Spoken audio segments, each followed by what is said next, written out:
Have you ever had someone contact you about a booking and then flake out on you? Either you don't get the gig or you never hear from the person again. I've noticed a high flake factor with sites like Gig Masters or Gig Salad, or maybe a bar owner or show manager doesn't get back to you when they say they will. Maybe the rep from the company party doesn't return your email. It happens. Maybe they chose someone else over you for their company party, or maybe they've just been busy, or maybe it's you who dropped the ball because you didn't follow up enough. I say the solution to dealing with leads that don't respond is to, number one, have so many prospects, leads, gig opportunities in the pipeline that you don't really need any given one of them.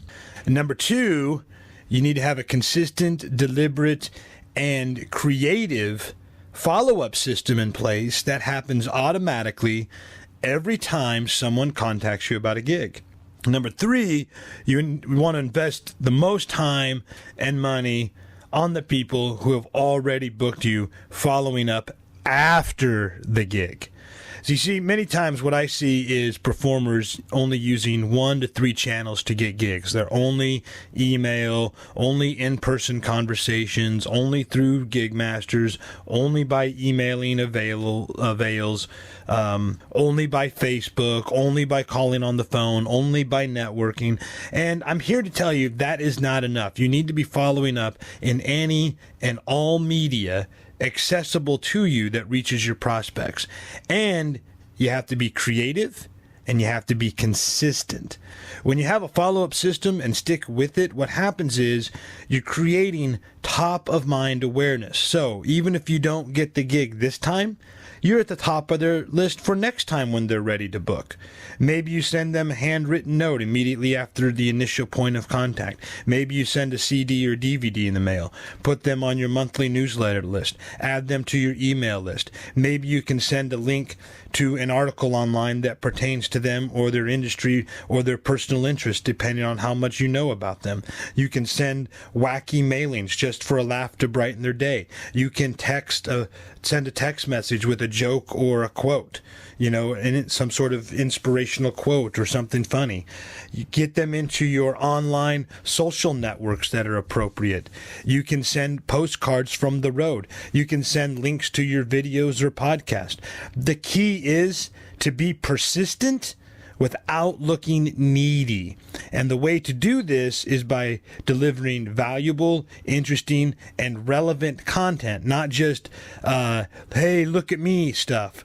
Although have some of that in there. Now, I get several online newsletters, and a big majority of them are 100% promotional pieces, especially from anyone in entertainment.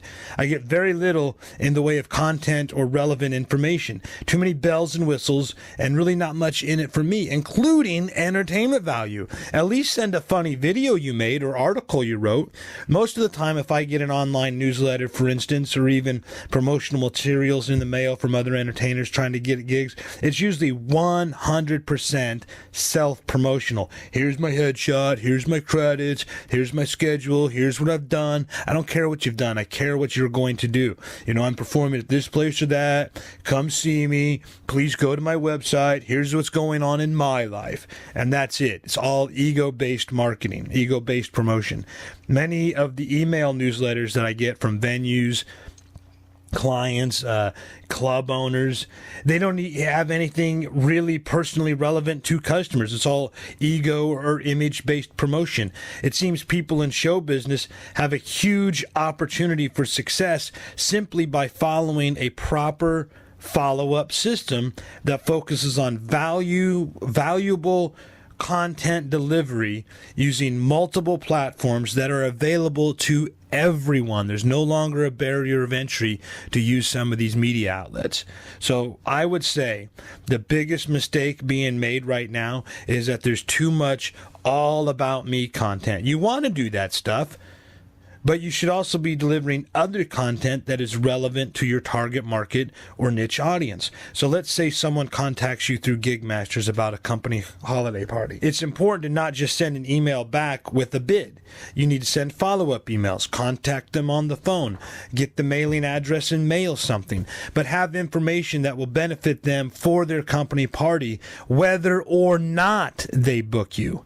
Give them something valuable and they will remember you even if they don't book you. Maybe if you see an article in the newspaper about their industry, clip it and mail it with a personal note. This way you're delivering upfront value. Your chances of getting the gig will go up exponentially because I'll bet most of the other entertainers they've contacted aren't doing this stuff.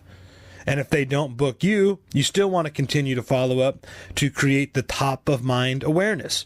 And they probably won't even go on Gigmasters next year. They'll come straight to you.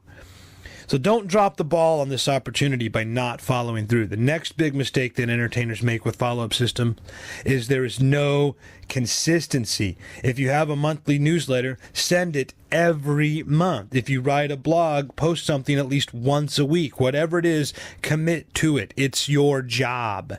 I would say the final mistake entertainers make is they don't explore enough channels. Anyone can use direct mail and internet for distributing content. Those are two media with zero barrier to entry. In other words, there's no one really controlling what you send to your audience or target market as long as it's legal.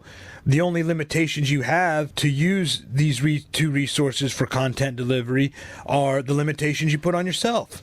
So most of us in show business don't do nearly enough follow-up directly with our audience or target markets. Prospective and past clients, people who have actually given us money to perform, they're the ones who deserve our most time and focus. Invest in them, and they will invest in you. And the more they invest in you, the more you should reinvest in them. And just keep it going like that in a cycle. Be creative and deliver real value. As an artistic performer, you always want to be engaged in the creative processes that deliver value to your audience. And creativity and value are big components of real guerrilla marketing, resulting in more gigs, more fans, and more money.